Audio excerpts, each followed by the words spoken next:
So how are you all feeling about the ongoing lawfare auction and all of us becoming Q level celebrities? Or I don't know what the right. I was already level. a Q level celebrity. I guess you were. You're the original Q level celebrity. But I mean, you got your own black hole of political doom Post-it note going. What's that?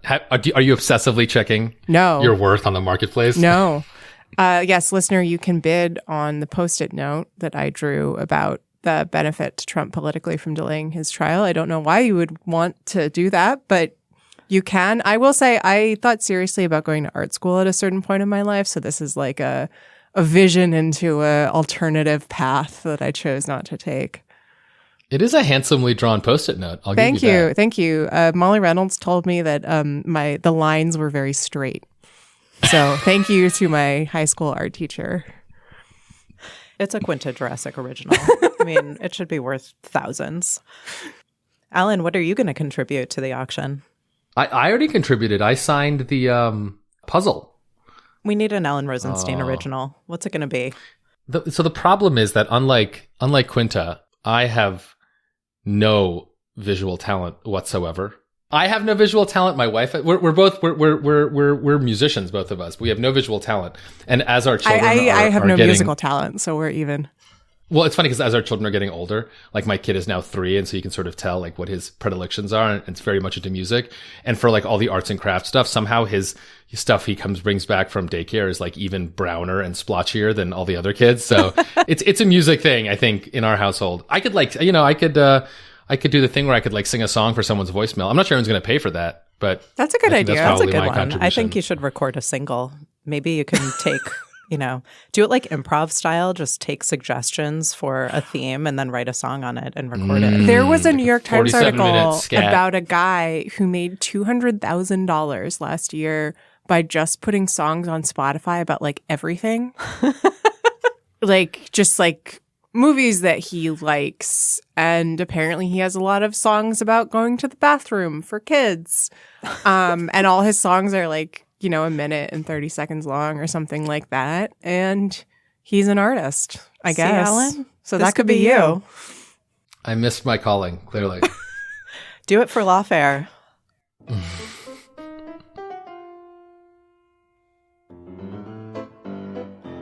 Hello and welcome to Rational Security. I'm Alan Rosenstein, and I'm here with one of my regular co-hosts, Quinta Jurassic. Hello. Scott is still on his parental leave, but dead. To us. Just behind the... Scott is still dead behind the eyes on parental leave, because I'm sure he's not sleeping. But we are lucky to have Natalie Norpit, Lawfare's executive editor here. Thanks for joining us, Natalie. Thank you. And we are very excited to talk through another busy week of national security news with you on what we are calling, in honor of the ongoing lawfare auction, the Going Once, Going Twice edition. First topic today. A gag order prevents me from telling you what the segment is called. After former President Donald Trump attacked the daughter of Judge Juan Merchan, who was overseeing his New York hush money trial, Judge Merchan expanded the gag order he had previously imposed to prohibit Trump from attacking his family. This is only the latest in what has become a pattern of Trump testing gag orders in his many legal cases. Why have these orders become such an important part of the Trump cases, and how far should they reach? Topic 2. The global importance of the Middle East is that it keeps the Far East and the Near East from encroaching on one another. Do you guys know what is brilliant that a reference statesman? To something? No. Who said that? That's one of Dan Quayle's I was going to say best Dan things Quayle. he's ever said. That's it. My favorite Dan Quayleism. I assume he was not joking. I love it so much. No, of course not. That's what makes it amazing. But I love this so much. 30 years later, it's still true. Even by the standards of the last few months, it's been a particularly busy week in Israel. In just 48 hours, an Israeli strike in Syria killed high-level Iranian military officials. Another strike in Gaza mistakenly killed several aid workers in a World Central Kitchen convoy. And a controversy around conscripting ultra-Orthodox men into the IDF is threatening Benjamin Netanyahu's coalition. What comes next, and is the crisis in the Middle East entering an even more chaotic period? And topic 3, disinformation peaking turducken. An amazing thread on X involving Alex Jones, Russian lies about the CIA sending Nazis to fight in Ukraine, and a Chinese MAGA disinformation campaign is just one preview of how messy the 2024 election season is going to be. Is this 2016 all over again? And what, if anything, can be done to safeguard the U.S. information space against foreign actors? For the first topic, I'm going to turn it over to me. So, Judge Juan Merchan is overseeing the New York State case against Donald Trump. This is the case that's been brought by Manhattan District Attorney Alvin Bragg for business fraud stemming from hush money payments that Trump made to the porn star Stormy Daniels to cover up an affair that he allegedly had with her. Now, last week, Judge Merchan issued an order limiting Trump's ability to comment about the trial, noting that Trump had already made, quote, threatening, inflammatory, and denigrating comments about court officials, witnesses, and others in both this case and his many other cases. Judge Merchan prohibited Trump from talking about, among others, the family of counsel or court staff. But notably, the gag order did not cover Merchan himself or his family. And so, true to form, the very next day, Trump started posting on his platform Truth Social about Lauren Merchan, Judge Merchan's daughter, and who runs a Democratic-leaning political consulting firm. For example, Trump posted that Merchan's daughter is, quote, a rabid Trump hater who has admitted to having conversations with her father about me, and yet he gagged me. The DA then requested that Merchan, quote, clarify his order to hold that it covered attacks on Merchan's family. And on Monday, Merchan explicitly expanded his order to prohibit Trump from attacking his family, although Merchan himself remains fair game. Now, it's only been a few days since this updated order, and Trump is already testing it, having posted a clip of a Fox and Friends news broadcast in which the host criticized Merchan's expanded gag order and Lauren Merchan herself, calling her a, quote, activist who works for Kamala Harris. I want to start with Natalie. So before we get into this specific gag order, can we just step back for a second and just explain kind of what gag orders are and what their purpose is? Because obviously they're quite controversial. You're preventing someone who is on trial for their life or liberty from being able to speak. Right. So gag orders are, as you say, actually relatively infrequently imposed because they do present a lot of difficulties. In the criminal context, right, you have a prosecutor and a defendant. The prosecutor has enormously more power and influence over the proceedings just by virtue of representing the state and having brought the indictment in the first place. We in this country give a lot of deference to the ability of defendants to robustly represent themselves. We also care very deeply about the First Amendment here, in a surprise to no one. So there's sort of a disfavor of imposing restrictions on defendants for both of those reasons. Gag orders are traditionally applied where there is a specific reason to be concerned that a defendant's statements are going to have a negative impact on the integrity of the proceedings and, for one reason or another, compromise the ability of the court to ensure that the trial is fair. So one thing that I thought was interesting about this particular order is Judge Merchan actually sort of addresses this directly in a way that I think was sort of forward-leaning. He talked about how the traditional concern for gag orders is these First Amendment rights for the defendant and this power imbalance that I was just talking about. But he says, with respect to Trump in particular, that sort of David versus Goliath dynamic is actually somewhat reversed because Trump has this, he used the word singular power on countless others to affect people whenever he makes a statement. So the traditional power imbalance is not the same, which sort of changes the calculus for whether a gag order is warranted here, in addition to the concerns about the impact of what Trump might say. Okay, so I think it's a good general description, but let's talk about the issue specifically here, right, with Trump's attacks on Merchan's daughter. What is the case that this could undermine the integrity of the trial, right? I mean, she's not party to the case. She's not a witness. She's not a juror. It may be a really unpleasant and immoral and maybe even, tortious thing that maybe Trump is doing, but that's of course for a different venue. So, why should court staff or why should, the court's family in principle be off limits for a defendant? I mean, I will say, so Merchan actually addresses this directly in his most recent order and says, and I'll just read it because I think it's worth dwelling on. The average observer must now, after hearing defendants' recent attacks, draw the conclusion that if they become in these proceedings, even tangentially, they should worry not only for themselves, but for their loved ones as well. That's emphasized. Such concerns will undoubtedly interfere with the fair administration of justice and constitute a direct attack on the rule of law itself. Again, all citizens called upon to participate in these proceedings, whether as a juror, witness, or in some other capacity, must now concern themselves not only with their personal safety, but with the safety and the potential for personal attacks upon their loved ones. That reality cannot be overstated.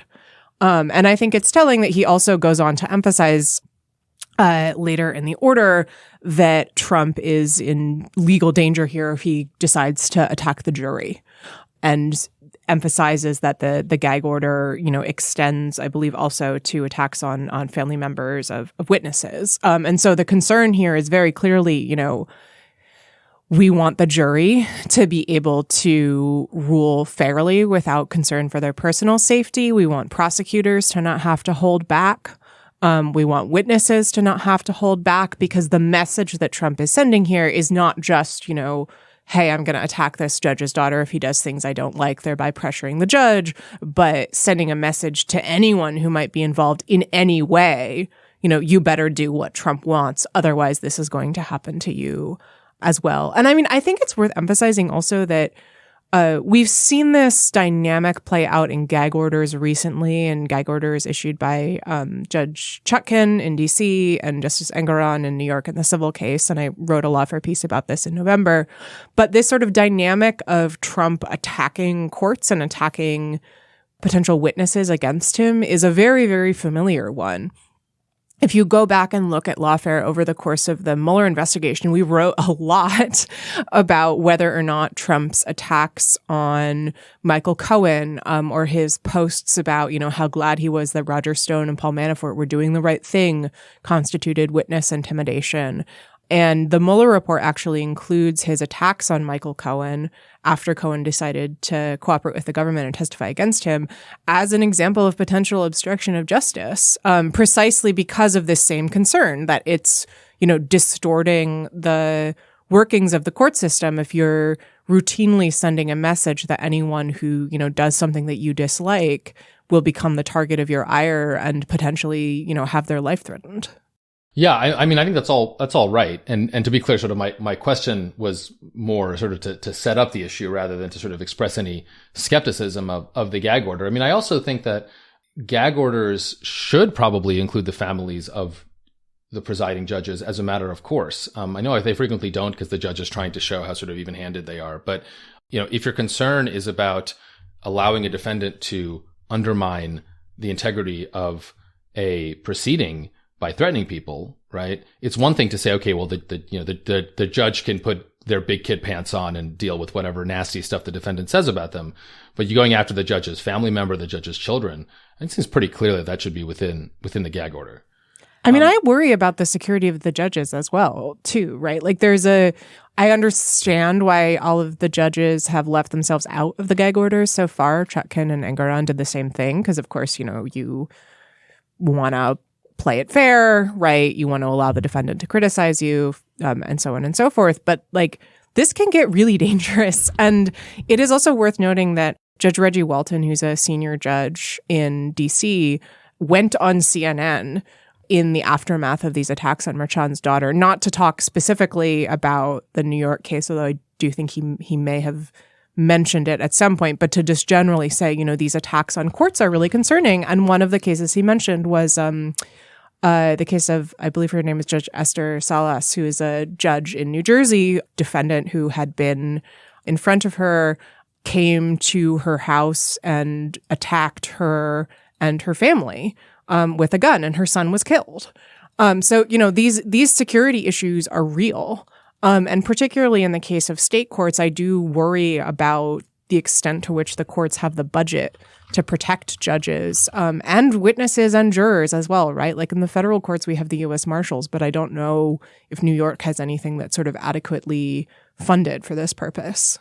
Yeah, and it doesn't have to be a partisan issue, frankly, right? I mean, there was the kind of assassination plot, or there was the kind of disturbed individual who went and got pretty close to assassinating Justice Kavanaugh, right? I mean, a few years ago, this can be a thing that I think all sides can agree on, though of course they won't because it's all horribly politicized. Okay, so this gets then to my next questions, are kind of interrelated. Sort of one is, will this stop Trump? And two, why is Trump doing this? Is there some strategy here, either legal or political, or is this just Trump's id unleashed because he literally cannot handle himself? And I will say, I think there's a broader conversation to be had about Trump's kind of erratic postings and statements on Truth Social. He's always been an extremely erratic guy, but in the last, I think, even few weeks, it's gotten, I think, appreciably worse. On Easter, for example, he, I think, posted like 70 times, unhinged, all caps, like before the morning was even over, which is kind of a lot even by Trump's standards. There's some questions about whether he himself is kind of getting more and more erratic. But I'm curious what you all think of that.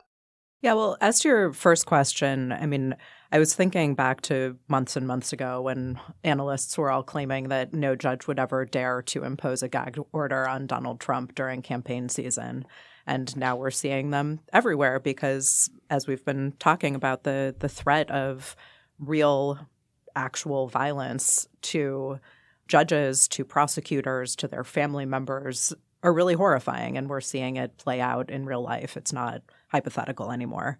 But it then raises the question of, as you sort of indicated, what's going to happen if he just disregards them altogether? Contempt of court, baby. Throw him in jail. Right. So, I think what's interesting, and Quint, I'd love to hear from you more on this, because you had mentioned the other day that you think in some ways the statements that we have seen from Trump since the gag orders have been imposed actually suggest that they are working in some respect. So I want to come to you with that. But before I do, quickly, I'll just say I did look at what the sanctions options are in New York State. And because Justice Merchan also actually cited the two judiciary law contempt provisions, the one that would be relevant is a fine not more than $1,000 or prison for not more than 30 days.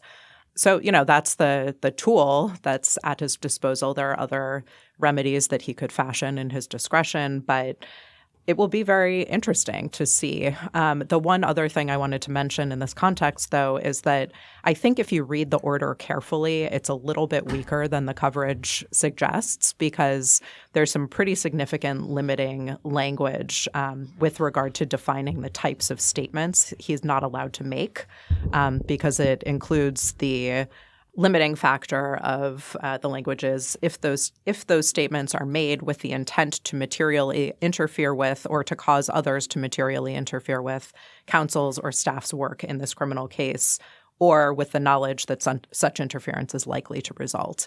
So that actually strikes me as a pretty high bar for getting to a determination that he has been held in contempt, that he should be held in contempt. But it is notable that he referenced it explicitly, that it's out there as a real possibility, perhaps. I will say before I start off that New York's system for distinguishing between civil and criminal contempt is unbelievably confusing. And if you understand this, please explain it to me because I spent so long trying to follow this. But the important thing here is, yes, under the criminal contempt statute, as Natalie said, there's a real cap on what Merchan can do.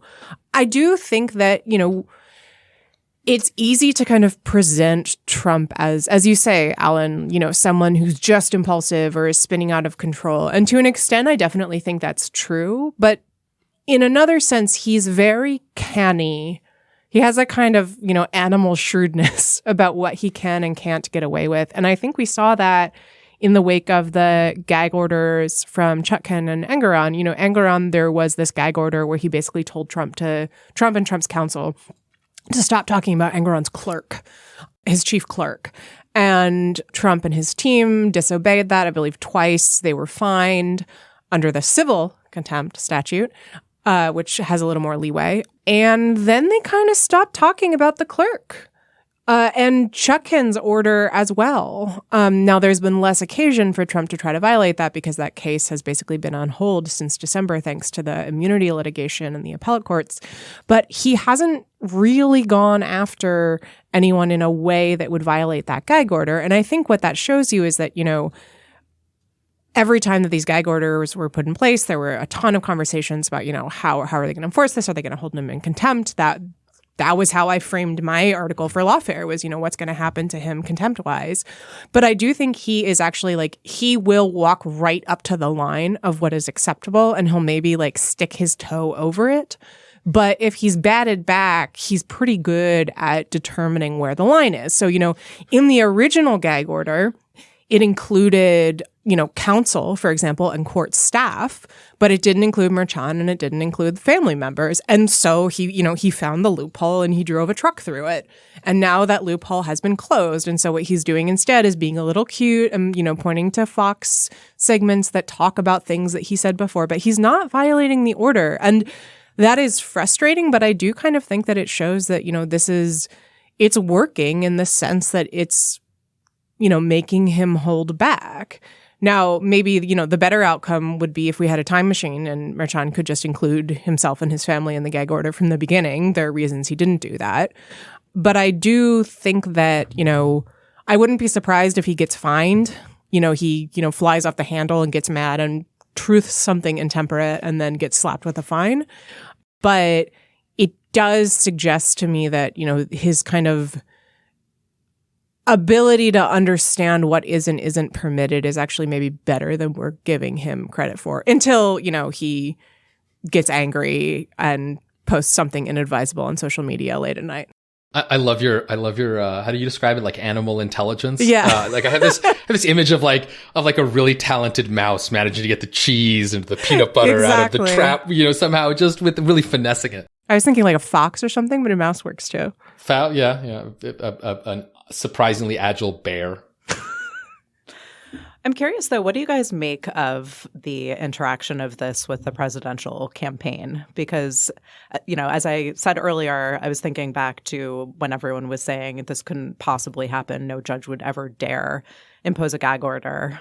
And it was so tied up with his running for president, and it's the First Amendment issues are going to be even worse because the public has a right to hear what he has to say and all of that. But it strikes me also, as you were saying, he's a little bit more controlled on social media, that he may be less controlled at a campaign event, for example. And I don't think we've seen that happen specifically yet, but it seems to me a possible venue for, the moment at which he might actually violate the order. But I'm just curious how you guys think about the interaction of those two things. Yeah, I mean, I think the question is, how much does the order really limit his ability to make his case publicly? I mean, he can still attack the judge. Can he attack counsel? Can he go after Bragg himself? No. Okay, so he can't that was in the original gag order. Okay, that's notable. That's a real restriction.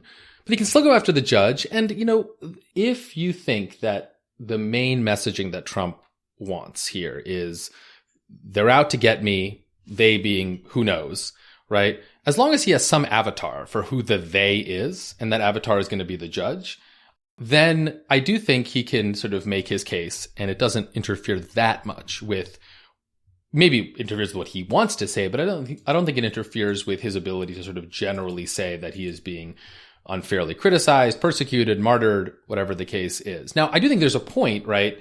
If his criticism of the judge kind of reaches a fever pitch to the extent that the judge starts getting death threats, there really are concerns about the judge's safety, then the judge has to figure out, do I just kind of have to do a much broader gag order, which would indeed raise First Amendment concerns? Though, of course, at that point, the First Amendment concerns probably would give way to the substantiated concerns about the safety of court personnel, including the judge himself, right? But I do think at this point, there is a kind of unspoken détente equilibrium between Trump and the judge in this case and the other cases in which, Trump kind of has a sense of what the lines are, but and in return, the judge gives him enough leeway to fundraise off of this case, which I think is kind of where we're going to end up, I suspect. Because I think, to your point, Quinta, Trump has a good kind of animal instinct about this. And there is a difference between a gag order and literally throwing the dude in jail, which, although I joked about it earlier, would take a lot. And again, you can see based on how kind of carefully Merchan has crafted the gag order, leaving him, Merchan that is, a lot of leeway to not throw Trump in jail, not to sort of issue anything really substantial in terms of contempt if Trump crosses the line. Yeah, I mean, I think there's also maybe a dynamic where the lower court judges here need to craft their orders carefully because they want them to hold up on appeal. We saw in the Chutkan gag order, for example, that the D.C. Circuit narrowed it significantly so that the gag order is still held, but that it was really constrained to Trump talking about, the prosecutors and other figures, how their conduct related to this specific case. So he could still say more general things, out of concern for Trump's First Amendment rights, especially as a candidate for president. And so I can imagine that, if you're Merchan, you really want to be laying the groundwork here to show that you gave all the leeway, right? You played it totally straight. You weren't going against Trump in any way, because if the gag order is appealed and it's struck down or narrowed, then Trump has another, way that he can say, aha, the courts are, it's unfair and this judge is biased and so on and so forth. Well, let us take a trip across the Atlantic to keep up with recent happenings in the Israeli offensive on Gaza. So it has been quite a week.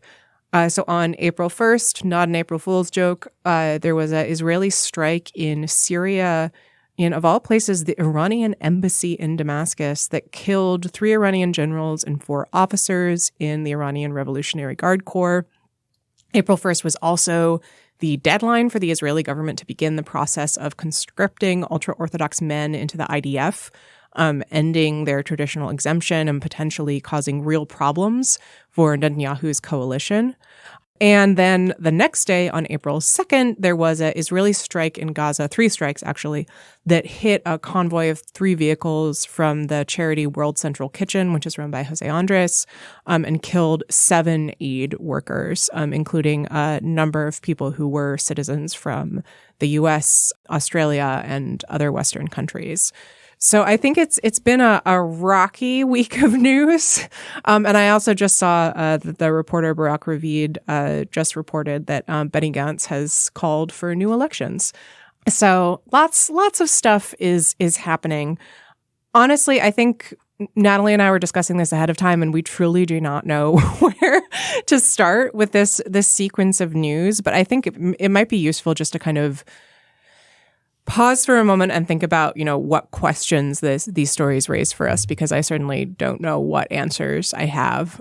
So Natalie, starting on whichever one of those stories you want to begin with, what are you kind of thinking about in relation to this news? Yeah, as you and I were discussing beforehand, I think in particular because I am so anti-hot take, and I am particularly anti-hot take when it comes to this conflict and Israel and Gaza and domestic Israeli issues and regional issues. There's too many opinions and not enough actual knowledge. So I do think that all of this is complicated and there are no clear conclusions to be made. But that said, I think one thing that really strikes me as important to delve into a little bit more, well, all of these are, but I will start, I guess, in no particular order with the Supreme Court decision, because I think this is a topic that people may be generally aware of, but I think it's a moment to pause on the really, really dramatic fissure in Israeli society and therefore in Israeli politics that is being exposed by this. But it's not a new issue. This decision comes out of procedures that started actually back in 1998 when this exemption for Haredi men was found to be discriminatory and illegal.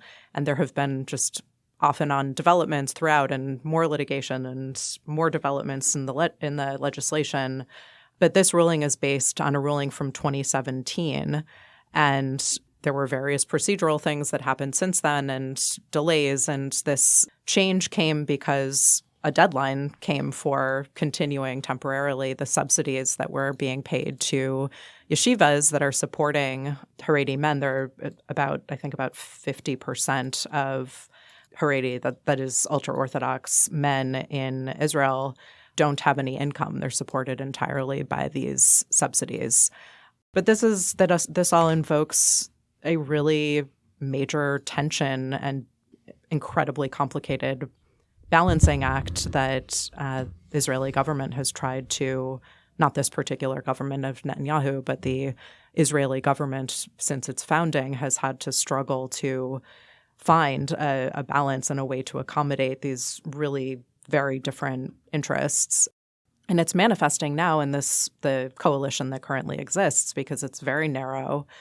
Netanyahu has 64 of the 120 seats in the Knesset, and several of them belong to small parties, but some are extreme nationalists and some are ultra-Orthodox.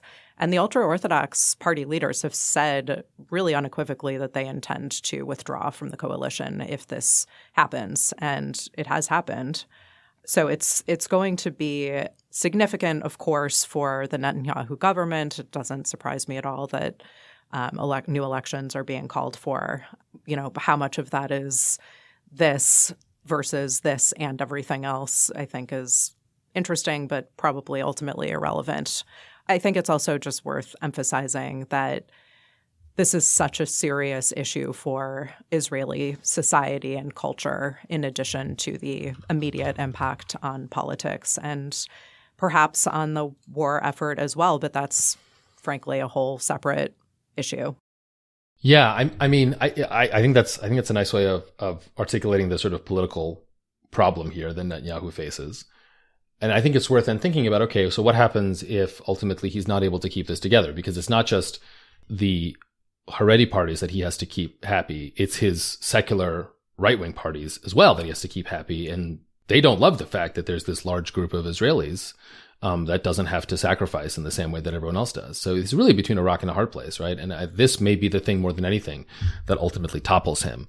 And that'd be good, right? I think there's an increasing recognition that Benjamin Netanyahu may be the single worst prime minister in Israel history, maybe the single worst leader in the history of all Jews. I think there was a good Tom Friedman op-ed making that argument some time ago, which I found reasonably compelling. Even if you look back at I don't know, there's some bad ones in Leviticus. I'm sure there was Zebediah, Fire, Cry. I don't know. There's these names are just amazing.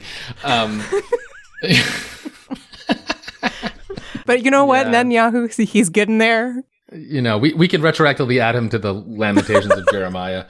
So that'd be a good thing, probably. But then the question, right, is, okay, so what happens next? So Likud would probably lose based on the polls. You'd have some more centrist, kind of center-left, moderate coalition, maybe headed by Benny Gantz. And this then raises the question of what would this mean for the war in Gaza? And there, the answer is unclear. I mean, I think one thing people outside Israel don't really appreciate is that the war in Gaza is quite popular among Israelis. Now, maybe not every Israeli thinks that the war in Gaza should be prosecuted in exactly the way Benjamin Netanyahu wants to prosecute it. But certainly, it's not like there's this giant, center middle that wants to have an immediate ceasefire and not enter Rafah and kind of try to sue for peace with Hamas. The Israeli society is quite united on the need, as they understand it, to destroy Hamas and really change the status quo. So in that sense, we might not see a really profound shift in the current Israeli military strategy. What you might, however, see is a shift in what Israelis are saying about what happens next. Who ends up running Gaza after Hamas is destroyed? Do you bring in the PLO? How do you reconstruct that society? That would be notable, right? I think that what a lot of folks, and I will, put myself in this camp, that are kind of in principle sympathetic to the Israeli goal of, if not at least destroying, then degrading Hamas's capabilities to such an extent that they can no longer rule Gaza. What they have been troubled with is that there's no clear, okay, what happens after that, right? Given the sort of truly horrible civilian casualties that have happened in Gaza, which is again some combination of Israel's much more aggressive posture in this conflict than their previous conflicts, and in addition to the fact that this is a uniquely difficult urban terrain in which to fight, in which Hamas is very clearly using the entire population as a sort of human shield, that combination, that is very hard to stomach if you can't justify that to some higher purpose, which is that this will all end with some progress towards an actual durable resolution of the underlying conflict. And that is something that Benjamin Netanyahu, whether for kind of ideological reasons or more just for his own right-wing survival, has never shown any interest in. Even as this war in Gaza is being prosecuted quite brutally, other members of Netanyahu's coalition are busy trying to annex more of West Bank land, which is obviously not going to be terribly helpful to any sort of durable peace. One may very cautiously be optimistic, though Israel experts will know more about this than I do, that someone like Benny Gantz, who's quite hawkish on the war itself, might nevertheless prove somewhat more long-term minded in terms of what happens next, such that, 5-10 years down the line, we can say this was a horrible conflict, but it was in the service of something that is more just and more durable.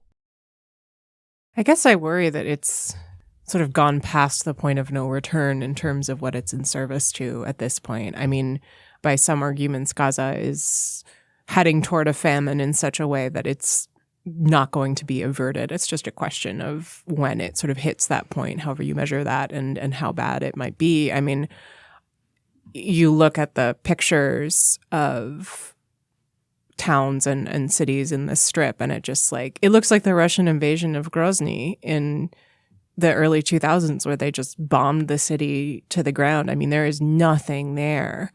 And I think I want to make sure we touch on the World Central Kitchen strike, because I do think that is really important in terms of thinking about like what Israel's goals are here.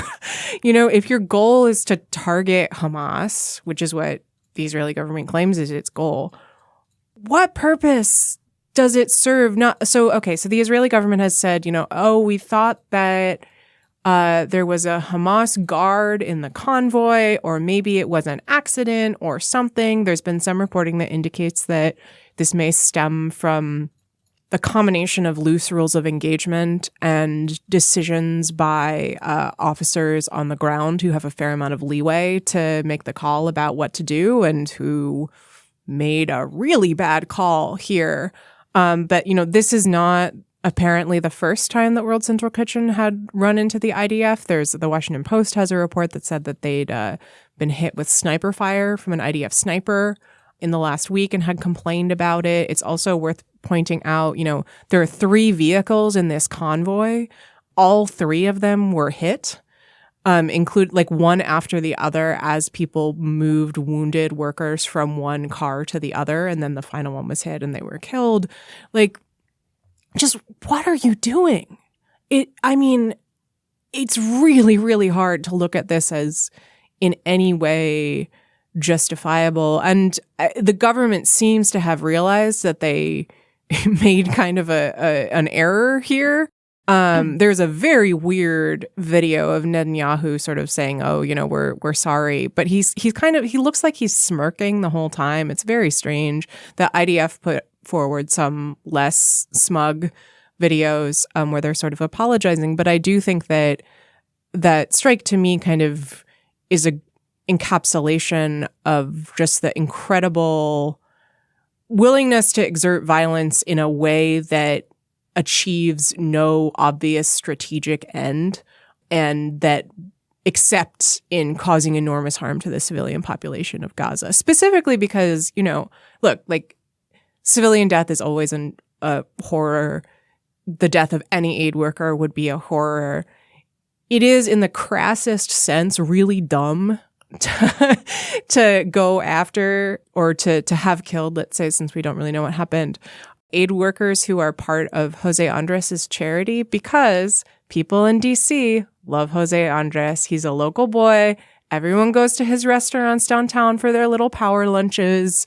He's not, easily demonized or anything like that. That is indeed crass and 100% correct. But it's totally true, right? I think it will actually make totally people on the Hill upset in a way that, all of the other atrocities have not. Yes. And so it just... Of all the restaurateurs to go after. Genuinely. Right? Yeah, no. It's insane. It's insane to even phrase it that way, but you are 1,000% You're 1000% correct. No, I think that's right. And I think this is a case in which there is a really big difference between whether this was an accident and whether this was we thought there was one Hamas person traveling with this convoy. I mean, even if your rules of engagement allow for some civilian casualties, I don't know, this seems particularly insane. But again, I think it's just so easy to get so focused on this strike, that strike. And of course it's important, right? I mean, that's why we have rules of engagement, rules of war, and all that sort of stuff. But, ultimately it's the question of, is there a strategic objective that at the end of the day is what makes, in the broad strokes, the war just or not, right? And that's what I think Netanyahu has been singularly incapable of offering. Well, I want to push back, though, on focusing on one strike or the other, because the thing about focusing on this strike is the facts are so bad. And it's hard to imagine how this particular strike could be legally justified.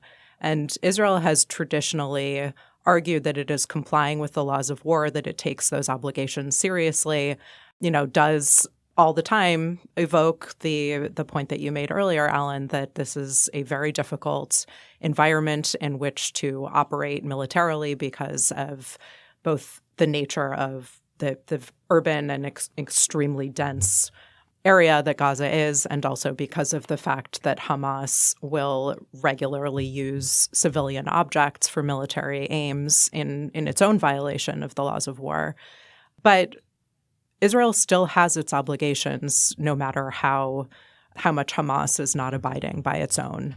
And for this particular strike, it's worth focusing on because, as I said, the facts are so bad that it is hard to imagine, unless this was purely a mistake, which only raises questions about Israel's compliance with the laws of war in how it is ensuring its own command and its own internal compliance within its military.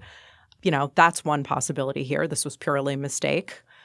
Another possibility is that it was sloppy and someone decided that this convoy that was clearly marked as a humanitarian organization, which was, according to reports, the Israeli military had been informed of the World Central Kitchen's movements. They had just left a food warehouse. These were known paths for them to take, that someone decided, no, actually, this is a legitimate target, despite the protection of humanitarian efforts under international law, which is just, even if there had been a Hamas member as part of the convoy, even if that were part of the fact pattern, it's very hard to imagine justifying this as a discriminate and proportionate attack. So this one is worth focusing on, because whether it's a mistake or not, it is a serious violation of something that Israel has as a legal obligation. And if it is one example in which Israel really fell down on its otherwise stated commitment to the law of war, no matter how much others might disagree with the assessments that they're making, no, they really do take these obligations seriously, even if they come to different conclusions. This is different. And it's for all of the reasons that Quinta said, it's going to get more attention in D.C. and also deserves the attention that it gets because the facts are so bad. No objection from me. Well, speaking of Israeli strikes, let's talk about one that was definitely intentional, which is this absolutely bizarre strike on the Iranian embassy in Damascus that took out, I think the count is at least seven high-ranking IRGC officials. This seems like an escalation. I confess I read the article and thought, oh, okay, we're doing a regional conflict now. That's great. I mean, Alan, how worried should I be? I mean, not worried. Yeah, I mean, it's quite a ballsy move. I mean, one, you're attacking Iran. Two, you're attacking it in a third country. Three, you're firing at an embassy. I am not a expert in the Vienna consular laws or treaties. I think that's what it's called. But I'm pretty sure that they frown on attacking other people's embassies. I'd be curious to know what the rules on that are. It's interesting to sort of ask, what are the effects going to be on this? But we can also ask sort of, why would Israel do this? And it strikes me that there are kind of three possible reasons, or at least three. So one possible reason is because it's just a target of opportunity, right? This has nothing to do with the war in Gaza. It's just that Israel is trying to find whatever way it can to weaken Iran, which obviously is probably its number one enemy. And it had an opportunity to do so, and it did so. Two, that Israel is trying to rebuild credible deterrence. Obviously, the attack on October 7th was both horrifying in terms of the civilian deaths in Israel, but kind of more strategically, it was just a huge black eye to Israel's credibility in the region, right? Both in terms of its credibility in knowing everything and seeing everything, but also just in the challenge, right, that it presented, right? It said, Israel, you seem so scary, but we, Hamas, were, and kind of maybe by extension, Hamas's backers, some of which are Iran, though the relationship there is obviously quite complicated. We're not that scared of you. And honestly, just as in some sense, the United States invaded Iraq after 9/11 to reestablish credibility. That's a comparison that really fills you with confidence about how well thought out this was. Yeah, exactly. Well, I thought you're going to laugh at me because I'm now parroting J.D. Vance, but even a stopped clock is correct twice a day. He's not wrong. It is kind of the reason we did it. Whether it worked is a different question. Yeah, exactly. Just as the United States invaded Iraq after 9/11, in some sense, to establish kind of we're back deterrence and credibility. Again, it didn't work well. That might be part of what Israel is doing. And then finally, and this is a kind of a particularly cynical explanation, and I don't know if it's true or not, but at this point we should consider all possibilities. If Israel manages to get itself involved in a regional war, that may distract in certain ways from what's happening in Gaza, and it may put Israel's main backer, the United States, in a position of really having to sort of go full tilt in Israel's defense, because it's one thing to feel bad for the Gazans. It's a very different thing to feel bad for the Iranians. So I don't know what the effect is going to be. Certainly Israel and Iran have shown both simultaneously the willingness to use force to defend their interests, but also a very canny, speaking of animal intelligence, right, kind of ability to stay kind of right on that precipice of, I don't want to say a cold conflict, because again, firing on another country's embassy is not exactly part of a cold conflict, but kind of keeping the conflict tamped down, simmering, lightly bubbling, a braising conflict. But I don't know. Those are my thoughts. I think there is so much to talk about with even just the strike in Damascus. But instead of doing that, let us talk about things that remind you of Thanksgiving, like turduckens. So this very obscure reference to turduckens is from a tweet courtesy of Elise Thomas, who's a disinformation specialist at the Institute for Strategic Dialogue.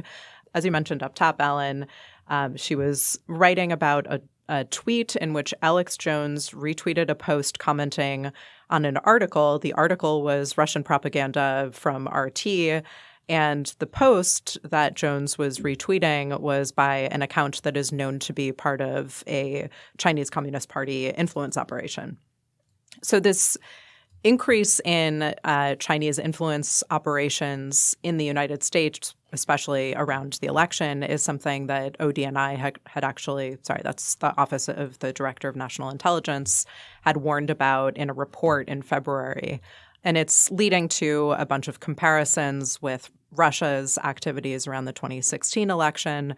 But I think one thing that particularly stood out to me in Elise's tweet and in looking into it a little bit more deeply is that there's been a really significant improvement in the CCP's campaigns that had started much more as a bunch of bots and had made sort of silly mistakes and used poor English and used accounts that first were tweeting entirely in Mandarin and then all of a sudden switched only to English and started pretending that they were American account holders. But now apparently the efforts, the disinformation efforts and campaigns are getting much more sophisticated.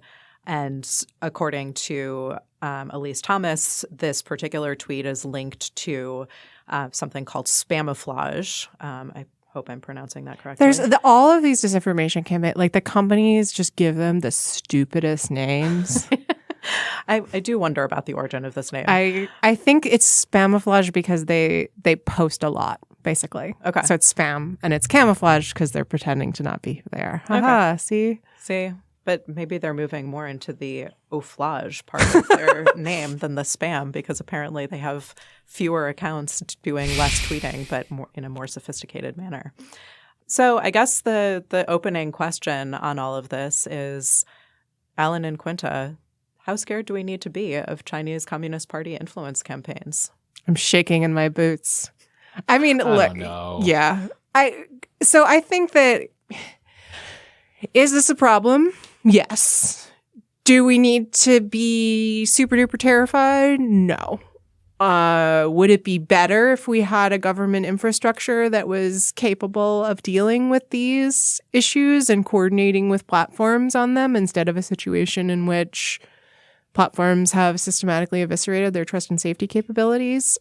Or in the case of Elon Musk, sort of decided as an ideological matter that they don't want those people there anymore? That would definitely be better. But I do feel like, and this is not, by the way, not at all shade on Elise Thomas, who has done great work and is not at all exaggerating the implications of this, to be clear. I did kind of read that story and think, we're going to be headed back to the 2016 Russian disinformation discourse of, you saw one meme and therefore you've now, turned into a meat puppet wired directly to the Kremlin, right? Like that's just not how anything works. Meat puppet. Nice. Classy. Yeah, I mean, I agree with you, Quinta. It's very unclear still, I think, to this day, to what extent the Russian disinformation campaign really affected the 2016 election. And I don't think there's any reason to think that, given everything we know now, given how, frankly, even more polarized we are today, that a Chinese disinformation campaign would have much of a greater effect. Now, that being said, it is just kind of an obnoxious attack on a country's sovereignty to mess in its elections. And so just kind of definitionally, it's always a big deal. And also, despite what I just said, when you have razor sharp margins, right? If the election is decided by 20,000 votes in Michigan, which is completely possible, right? Biden's been doing better in his polls in the last couple of weeks. But still, it's basically still a kind of a coin flip election if you look at the polls. It doesn't take that much to swing the election one way or the other. So I do think it's something we need to be sort of concerned about. I think one thing that's interesting is which candidate the Chinese are supporting, which is Trump, But let's assume that the bulk of the support is these kind of fake MAGA accounts. What does that say about China? Is it that the Chinese think that Trump's policies would be better for China? I mean, it's kind of surprising given, Trump's demonization of China throughout his, campaigns and his presidency. Or more generally, is it just that, China recognizes that a Trump administration is, even if less friendly to China, just less competent, and one that creates even more divisions in the United States, just generally weakens America internally. I mean, I think that's probably what's going on. And that's a sad statement, frankly, about our current politics.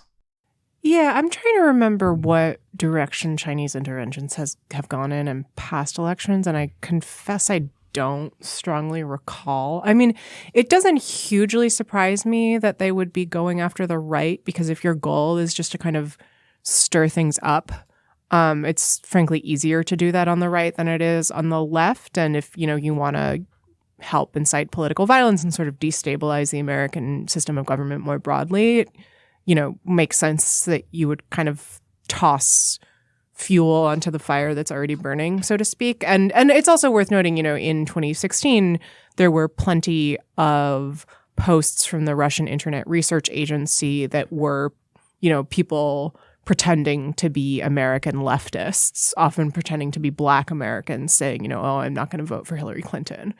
Right. So, and sort of attacking Clinton from the left.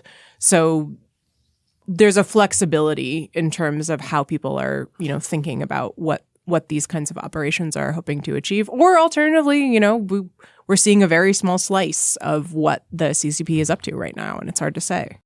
Yeah, I mean, Quinta, you mentioned this a bit, but I know you've both been giving it a lot of thought in other contexts, in particular with respect to cases that we're hearing here in the U.S. But what do we think about the fact that content moderation on platforms is becoming more and more controversial, and the effect of that is pretty clearly that it is just decreasing at a really remarkable clip? There is still the outstanding question of how much influence this really has on our elections.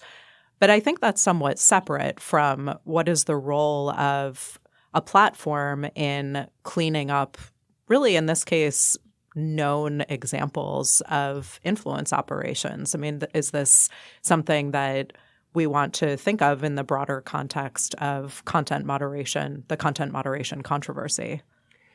It's a big question. I think it's also worth noting that, we heard the Supreme Court heard oral arguments recently in Murphy v. Missouri, the job-owning case, and seemed pretty clearly not inclined to side with the states arguing that government coordination with platforms on these kinds of things is impermissible under the First Amendment. And so I would hope that, once we get a ruling on that sometime this spring or early summer, that will help the federal government feel a little more confident in its ability to coordinate with these platforms.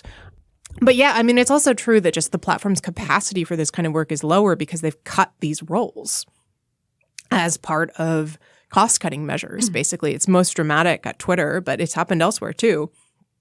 And so I do think that is potentially concerning going into a really hectic election year. It's also true that there has been a real rollback in transparency. So Musk obviously has sharply limited access to Twitter's API. You can basically only access it if you have an amount of cash on hand that is totally unrealistic for any researcher or academic.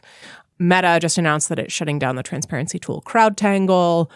There are real limitations that are have been newly imposed in terms of researchers' ability to get data from these platforms, and that data is what allows them to catch these things in action. So I think that's another component as well, that the third civil society prong is severely limited in what it can do.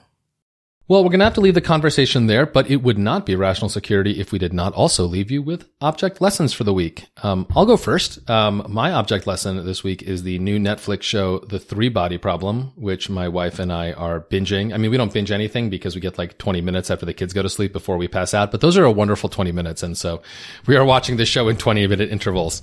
It's a very famous, it's based on a very famous trilogy of books by the Chinese sci-fi author Liu Cixin about, well, I won't say about what it's about, because if you haven't read it, it is truly extremely trippy, but it involves aliens, which is great. It involves aliens and science.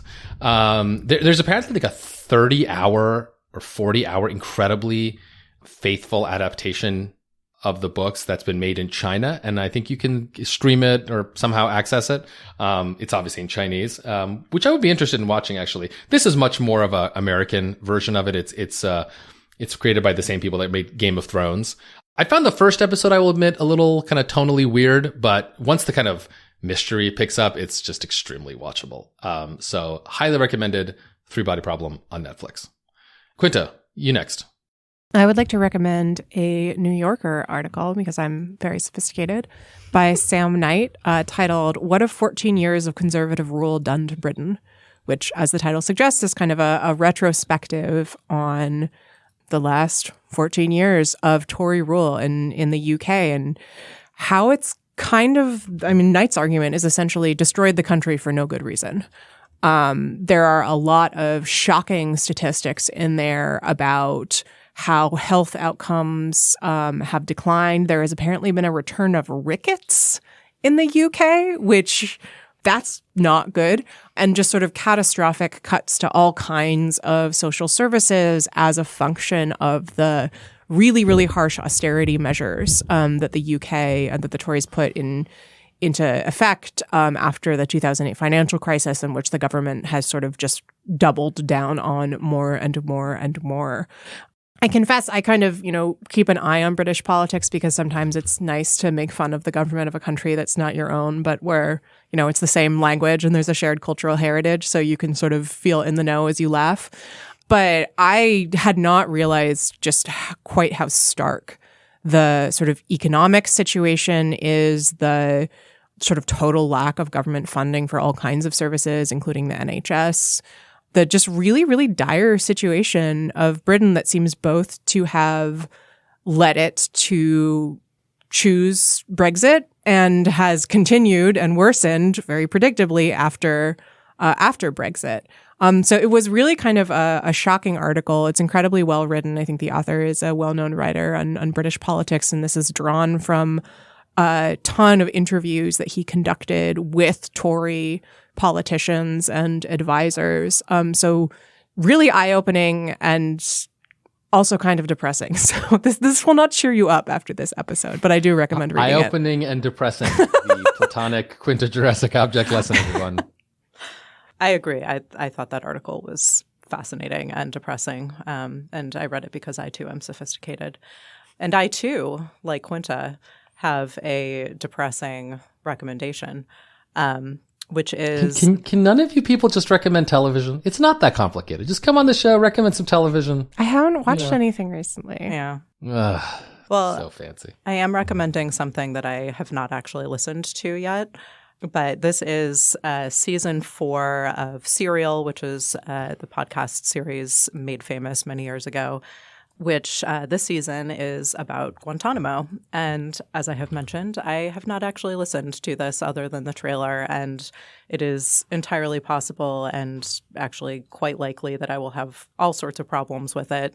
But I am pleading with the listener to please listen to it, because I will take absolutely any opportunity to remind people that Guantanamo is still around, that there are still human beings who are locked up there. There are 30, just for your quick stats check, there are 30 detainees still at Guantanamo. Only 10 of them are actually in the commission system, having their cases adjudicated, and 16 of them have been cleared for release and are just waiting to be let out. 3 of them have been cleared for release for more than a decade. The series, as I understand it from the trailer, is looking much broader at Guantanamo. It sounds like the first episode is actually about sort of the place and the ambiance, which is so weird. And I will just say that there is an incredible cognitive dissonance when you go down there. As a lawyer, as I did, for close listeners of the show, you probably will know that I represented a Guantanamo detainee for about 8 years. And the first time, and really the first couple of times that I went down there, the confluence of the fact that it is a beautiful beach locale with happy officers and members of the military serving, often after a hardship tour, because it's close to the United States and it's lovely and it's a sort of cool place to hang out, juxtaposed with I'm here to represent someone in the military commissions, is just very deeply weird. So I'm eager to listen to it. And as I said, I just really hope people will give it a try to think about the legacy of Guantanamo. Well, that brings us to the end of this week's episode. Rational Security is, of course, a production of Lawfare, so be sure to visit lawfaremedia.org for our show page with links to past episodes, for our written work and the written work of other Lawfare contributors, and for information on Lawfare's other podcast series, including The Aftermath. And be sure to follow us on Twitter, or X, at RATL Security, and be sure to leave a rating or review wherever you might be listening. Also, sign up to become a material supporter of Lawfare on Patreon for an ad-free version of this podcast and other special benefits. And check out our ongoing auction of cool Lawfare swag at givebutter.com/TrumpTrials. Our audio engineer and producer this week was Noam Osmond of Goat Rodeo, and our music, as always, was performed by Sophia Yan. And we are once again edited by the wonderful Jen Patja. On behalf of my co-host Quinta and our special guest Natalie Orpit, I am Alan Rosenstein, and we will talk to you next week. Until then, goodbye.